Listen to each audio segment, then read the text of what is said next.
Aquellas maravillosas revistas, capítulo 53. Prestaciones, potencia y tecnología. En un comentario del vídeo, un vídeo titulado Eléctrico y con 650 caballos, una estupidez, que hemos publicado recientemente, un comentario me reprochaba que estaba perdido como periodista, que no me había adaptado a los nuevos tiempos y a los nuevos coches, que ahora son productos tecnológicos. Confieso que me dio la risa, que los coches son ahora productos tecnológicos. Los coches son productos tecnológicos desde que aparecieron. Y os traigo una muestra de lo que os digo, con coches que en 1989 ofrecían y ofrecen tecnología, potencia y prestaciones. Bienvenidos a los podcasts de los lunes de Garaje Hermético. Si me permitís, voy a comenzar haciéndome publicidad. Ya que estamos hablando de mí, de mi experiencia, pues el 13 de julio de 1989 me hicieron un hombre feliz porque me nombraron director técnico de la revista que entonces era líder en España. Honestamente, es que 5 o 6 años antes era un simple lector y de repente haberme convertido en el máximo responsable técnico de aquella revista no era un sueño, porque nunca había soñado llegar hasta ahí. Era mucho más que un sueño. Bueno, ese recuadrito, que era nada, un sexto de página con mi fotito, que no salía muy favorecido porque yo soy muy poco fotogénico, pero vamos, me dio ganas de recortarlo, de guardarlo como un empaño, porque me hizo un hombre absolutamente feliz. Y además es que era un sueño tener la oportunidad de probar todos los coches que aparecían en el mercado.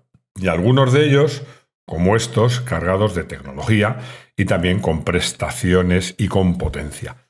Vamos a comenzar por el BMW M5 315, un coche que comentaba en la entradilla, que se titulaba Un deportivo muy especial. Decía, imaginaos un coche, este coche ya empezaba a pesar, por cierto, ya el tema del peso ya empezaba a complicarse, porque era un coche que rebasaba holgadamente la tonelada y media. Eso sí, tenía 315 caballos. Pero claro, comenzaba la entradilla diciendo, ¿os imagináis un coche que es 4 plazas, muy confortable, de más de 4,5 metros, de más de tonelada y media, calificarlo de deportivo? Bueno, pues este coche, que cumple esos requisitos, es además un deportivo. Pero lo cierto es que acostumbrado al anterior BMW M5 de la anterior generación, pues este coche se había burguesado. La verdad es que no era tan deportivo, pero sí era igual de impresionante. Lo cierto, hay que recordar que en Alemania no hay límites en muchas de las autopistas. Yo diría que en la mayoría de las autopistas hay zonas sin límites de velocidad. Se puede viajar rápido. Un seguidor me comentaba hace poco que le sorprendió coger un taxi y que al llegar a una zona de autopista se puso a 180. Bueno, es que ahí son conscientes que el problema de los accidentes, el mayor problema no es la velocidad. Son otras cosas, sobre todo las distracciones. Pero a lo que iba, realmente este coche se había convertido en un coche deportivo para disfrutar en autopistas, pero también en carreteras viradas y con curvas, en un coche más destinado a ser una máquina de tragar millas en autopista. El coche estaba autolimitado a 250 km/h porque BMW y otras marcas alemanas se habían puesto de acuerdo en ello, pero alcanzaba los 250 km/h con una facilidad pasmosa y sobre todo, no solo que alcanzara esa velocidad, que había más coches que la alcanzaban, es que alcanzaba esa velocidad en un ambiente de silencio, de confort, de calidad. Podías ir a 250 o a 200 o a 220 oyendo música con una radio, un sistema de mucha calidad o charlando con tus pasajeros. Y como digo, a pesar de que las suspensiones eran firmes, pues era un coche bastante cómodo. Dicho lo cual, pues la foto, como era costumbre en estos tiempos y en esta revista, era una cruzada brutal en asfalto con el coche de lado, porque también os vuelvo a recordar que se decía que el coche era más fácil de llevar, más burgués también en eso, y que era más progresivo, pero todavía no había ayudas electrónicas como las que hay hoy día, y realmente este coche en firme deslizante, y si llovía, pues había que saberlo conducir. Bueno, la verdad es que, como os digo, el coche era menos deportivo, pero era igual de impresionante. Seguimos hablando de tecnología. Y esta prueba En esta prueba me refería a este coche, que os voy a decir ahora cuál es, como el Porsche del futuro. A ver, una pregunta, a ver lo listos que sois. ¿Cuál era el Porsche del futuro en julio de 1989? Pues un Porsche 911, pero en este caso era el Carrera 4. Bueno, la entradilla era un poco una declaración de intenciones y me hace mucha gracia porque, claro, con la perspectiva que da el tiempo, ahora tantos años después, en el fondo, lo que se decía en la entradilla, más que en la entradilla, en este pequeño texto que anticipaba la prueba, es cierto, pero claro, es que sigue siendo cierto tantos años después, porque decía que el Porsche 911 había cumplido recientemente, en el 89, 25 años, y bueno, pues que ya acusaba el paso del tiempo. Pero que claro, había un problema, que Porsche había sacado modelos por debajo del 911, más asequibles en todos los sentidos, no solo en precio, no solo en potencia, sino también en facilidad de conducción. Ya había sacado coches, otros modelos de Porsche, estoy hablando del 924, luego 944.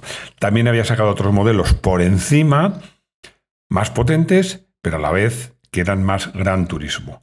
Más confortables, más capaces, más prácticos, más cómodos, más fáciles de conducir. En este caso nos referimos al 928. Pero que en el fondo, el verdadero Porsche, que en este momento era más de la mitad de las ventas, era el 911 con su motor trasero. Pero claro, además hay una frase que me encanta. En esta tesitura es impensable que el 911 se deje de fabricar a corto o medio plazo. Ni a largo plazo tampoco, ¿no? Pero también se decía que lo cierto es que los 25 años se acusaban y que habían cambiado al modelo completamente. Se comentaba que entre este 911 y el anterior, el porcentaje de piezas que eran iguales rebasaba por muy poco el 10%. Era que era un coche completamente nuevo. Pero es que además este coche tenía otra novedad muy importante, que era tracción total. Ya os he comentado muchas veces que a mí eso de un coche con motor descolgado por detrás sea tracción total no me parecía muy refinado. Más que refinado, os diría que muy puro.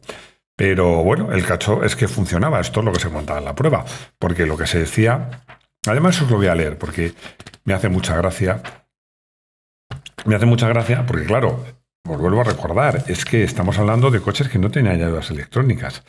Lo que venía a decir es que, comparado al Porsche sin propulsión, o sea, sin tracción delantera, pues este coche entraba mucho mejor en curva. Sobre todo, ya sabéis que el 911, para que entre en curva tradicional, solo con propulsión trasera, interesa frenar para cargar peso adelante y que el coche gire. Bueno, pues en este podías hacerlo de otra manera, porque al tener tracción delantera, en el momento en que tú empezaras a girar, si acelerabas, las propias ruedas delanteras que apuntaban hacia el interior de la curva te ayudaban.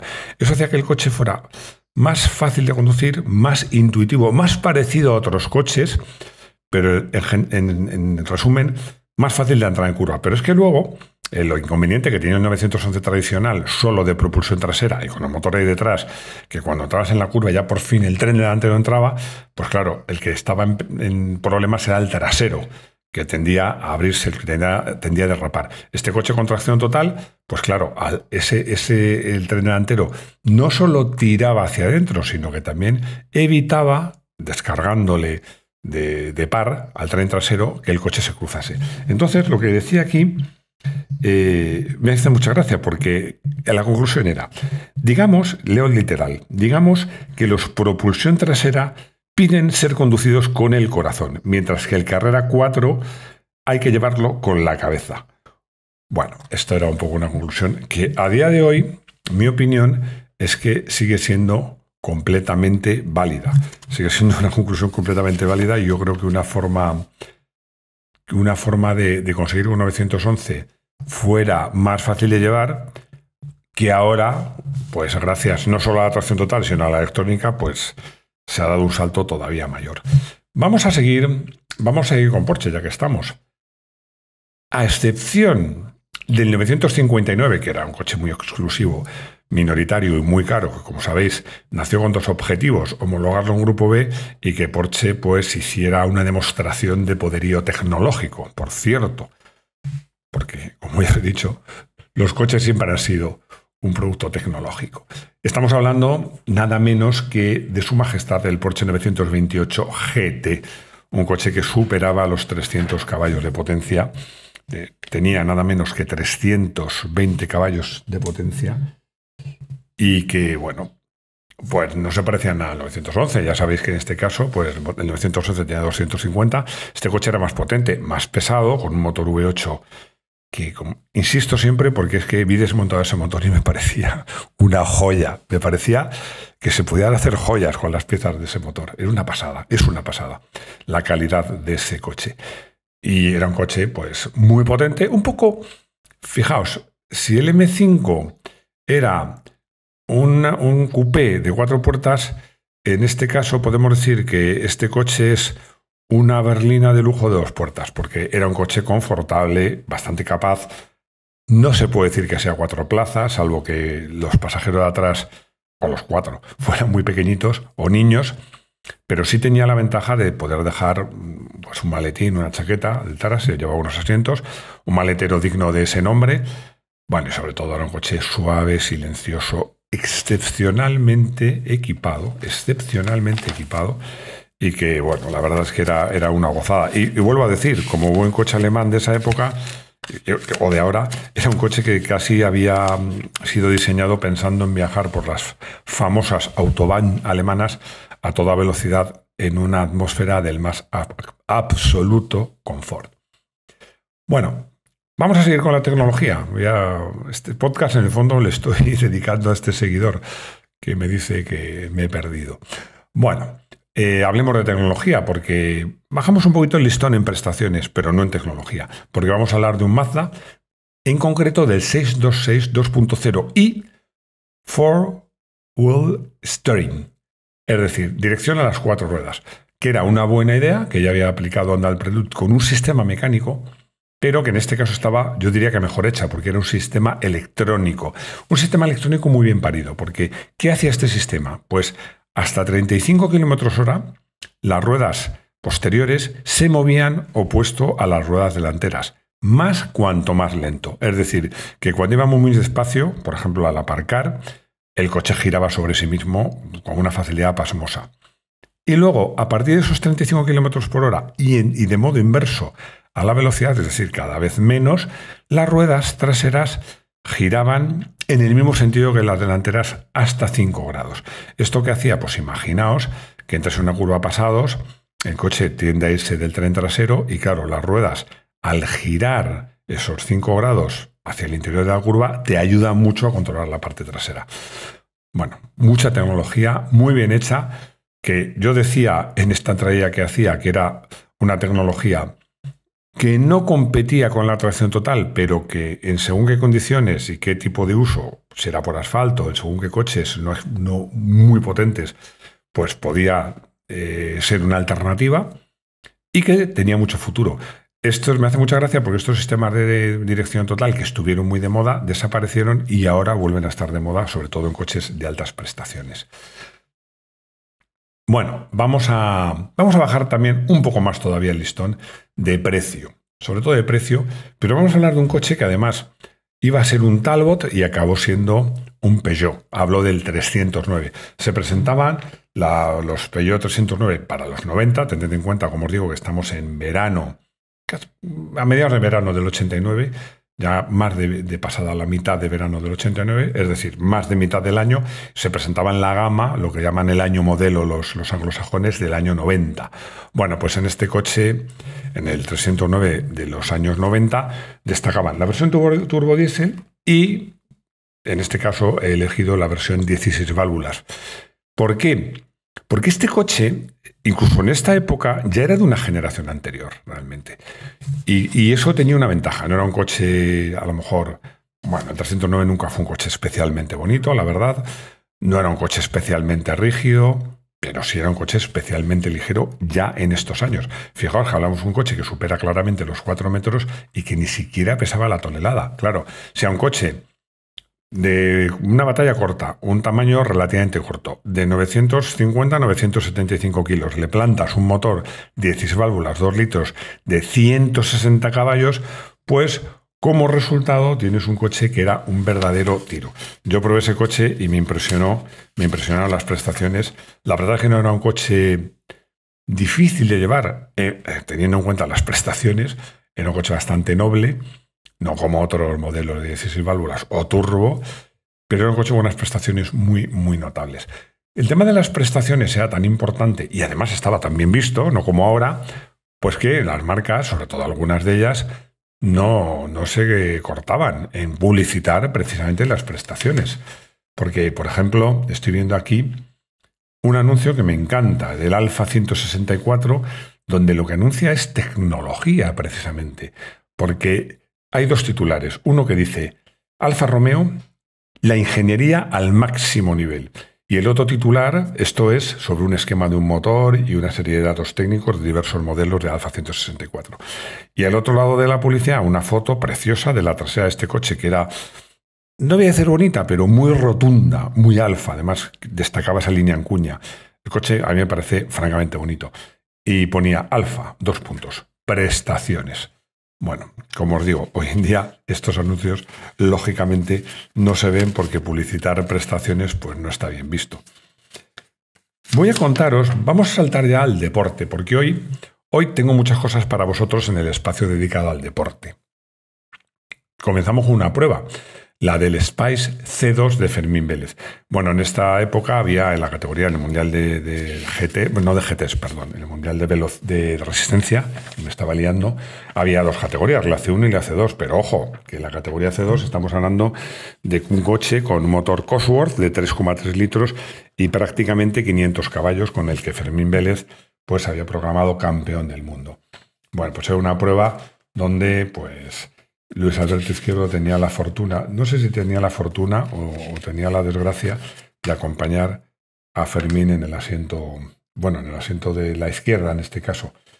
Bueno, la verdad es que no lo voy a leer porque es muy largo y lo cierto es que todo vale la pena contarlo porque es una prueba súper interesante, pero sobre todo da una idea de a qué nivel estaban los C2 en esta época. Bueno, una prueba, como os digo, muy interesante y muy, muy, muy particular. También voy a hablar de Fórmula 1, pero no voy a hablar, esta vez, excepcionalmente, no voy a hablar ni de Ayrton Senna ni de Alain Prost que se estaban disputando, también Nigel Mansell tenía mucho que decir en este mundial. Os voy a hablar de otro piloto. El titular era Gran Premio de Francia de Fórmula 1, el gran salto. Y era un gran salto, efectivamente. El gran salto que dio Mauricio Gugelmin, que arrancaba en las profundidades de la parrilla, arrancó bien, pero pecó de un poco de optimismo, se comió a varios coches de la parrilla y pegó un salto. Estoy viendo las fotos y es espectacular, no había halo como ahora, pero a pesar de eso, la seguridad del coche funcionó muy bien. Pero es que se puede ver cómo utiliza otro coche de trampolín, sale disparado, adelanta por el aire gran parte de la parrilla, prácticamente toda, y cae.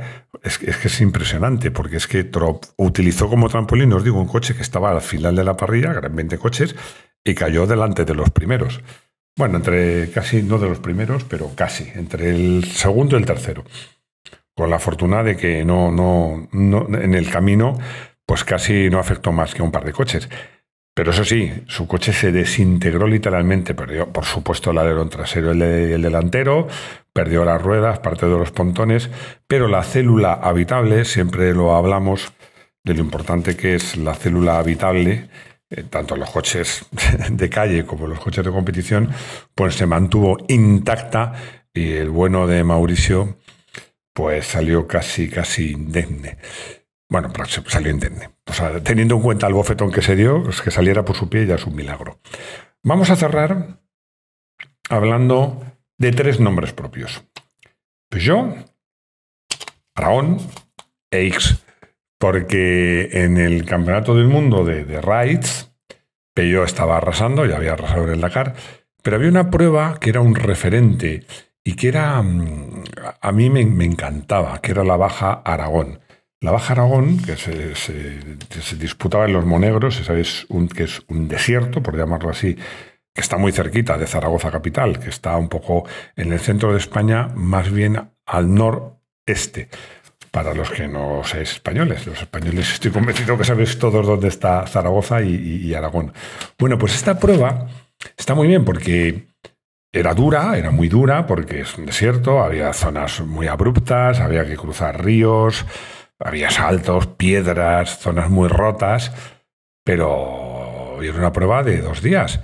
Pero no era un Dakar, evidentemente. No era una prueba larguísima de muchos días, con lo cual, pues esto tenía como consecuencia que era un ride que era casi un rally. Había que ir muy deprisa, muy deprisa. Bueno, la Baja Aragón, hemos hablado de 3 nombres propios, Aragón, Peugeot e X. Ya hemos hablado de Aragón, vamos a hablar de Peugeot. Peugeot incluso había denunciado a la FIA por la prohibición de mala manera, no voy a decir injustamente, para mí es injustamente, pero de una forma que era difícil de prever, del Grupo B. Peugeot había invertido mucho en el Grupo B y se encontraba con que tenía un coche que le había costado un dineral y que no tenía dónde hacerlo correr. Jean Todt tuvo la brillante antes de adaptar ese coche a los Wright, primero como 205 y luego como 309. Entonces, o 405, perdón que me estoy liando, como 405. Que era el coche que querían vender en ese momento.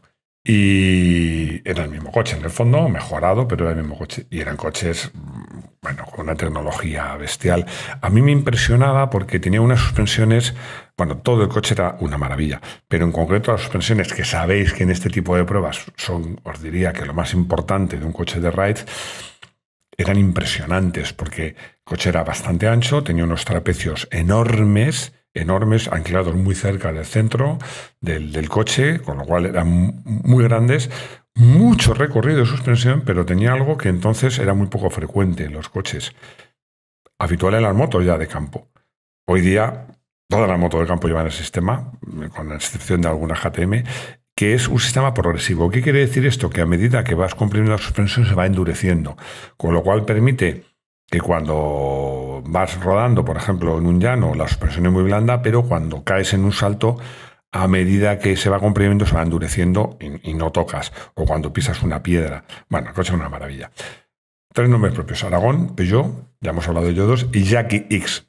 Jackie X, pues, ¿qué queréis que os diga? Es casi amigo de la casa, porque hemos hablado mucho de él, pero no porque me gusta mucho como piloto, sino porque ha estado en todos los tinglados. Ha corrido en resistencia, en ride, en Fórmula 1. Todo lo ha hecho bien, en turismos. Todo lo ha hecho bien. Pero es que además ha colaborado de alguna manera en la victoria del Mazda, que ganó en Le Mans con un motor rotativo. Todo esto lo contamos, porque además hicimos un vídeo dedicado exclusivamente a Jackie X, diciendo el mejor piloto del mundo, que yo decía, ¿os parece exagerado? Ved ese vídeo y veréis cómo, en mi opinión, sí que es justamente uno de los mejores pilotos del mundo, aunque solo sea por lo que os he dicho, que es un piloto, hay quien dice que Cañellas es el X español. Yo siempre digo que X es el Cañellas belga, porque Salvador Cañellas le pasa lo mismo. Es que no es que sea bueno en algo, en alguna especialidad, es que ha sido bueno en todo lo que ha corrido.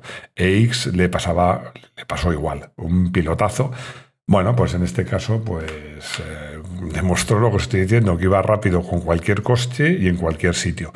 Así que un piloto que había peleado por el Mundial de Fórmula 1, que ha ganado Le Mans, que había corrido en turismos, todo bien, pues se pasó a los Wright y hizo lo que sabía hacer, ganar. Un pedazo de piloto. Y con esto llegamos al final de este podcast tan tecnológico. Espero que os haya gustado.